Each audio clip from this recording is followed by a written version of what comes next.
Hello ಎಲ್ರಿಗೂ ನಮಸ್ಕಾರ. ನಾನು ನಿಮ್ಮ ಗೆಳತಿ ವಿನತಾ.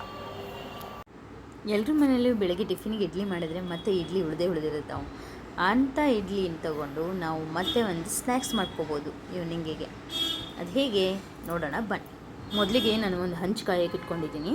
ಹಂಚು ರೊಟ್ಟಿ ಎಲ್ಲ ಬೇಯಿಸ್ತೀವಲ್ಲ ಆ ಹಂಚು ಇಟ್ಕೊಂಡಿದ್ದೀನಿ ನಾನು. ಅದಕ್ಕೆ ಸ್ವಲ್ಪ ಎಣ್ಣೆ ಹಾಕಿ ಈ ರೀತಿ ಇಡ್ಲಿಗಳನ್ನೆಲ್ಲ ಈ ರೀತಿ ಇಟ್ಕೊಂಡ್ಬಿಡೋಣ. ಏನಿಲ್ಲ ರೀ, ತುಂಬ ಸಿಂಪಲ್ಲಾಗಿದೆ ಇದು.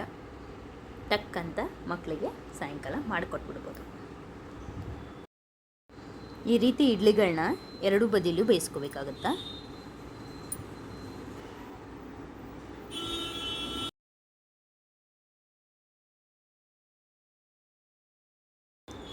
ನಂತರ ಎರಡು ಕಡೆ ಕೆಂಪಗಾಗೋ ಥರ ಬೇಯಿಸ್ಕೋಬೇಕಾಗುತ್ತಾ.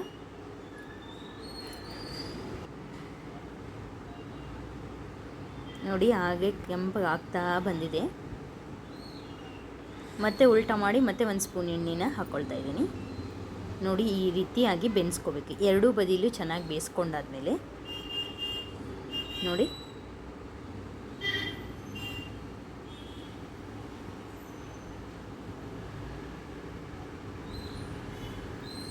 ಎರಡೂ ಬದಿಲಿ ಕೆಂಪಗೆ ಬೇಯಿಸ್ಕೊಳ್ಳಿ.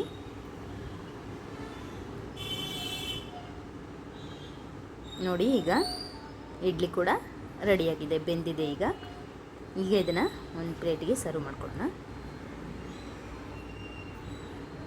ನೋಡ್ತಿರ್ಬೋದು ಕಡಲೆಪಿಡಿ, ತುಪ್ಪ ಮತ್ತು ಈ ಇಡ್ಲಿ ಜೋಡಿ ತಿನ್ನೋಕ್ಕೆ ತುಂಬ ಚೆನ್ನಾಗಿ ಕಾಂಬಿನೇಷನ್ ಆಗಿರುತ್ತೆ. ನೀವು ಒಮ್ಮೆ ಟ್ರೈ ಮಾಡಿ ನೋಡಿರಿ. ನನಗಿದಕ್ಕೇನು ಹೆಸರಿಡೋದಂತ ತೋಚುವಲ್ದೆ. ನಿಮಗೇನಾರು ಹೆಸರು ಇಡೋಕ್ಕೆ ತೋಚೈತಂದ್ರೆ ದಯವಿಟ್ಟು ಇದಕ್ಕೊಂದು ಹೆಸರು ಕೊಡ್ರಿ ಕಮೆಂಟ್ ಮೂಲಕ. ನಾವು ಇದಕ್ಕೆ ಮನೆಯೊಳಗೆ ಇಡ್ಲಿ ಬೆಚ್ಚಿಗೆ ಮಾಡಿಕೊಡ್ತೀನಿ ಅಂತ ಹೇಳಿರ್ತೀನಿ.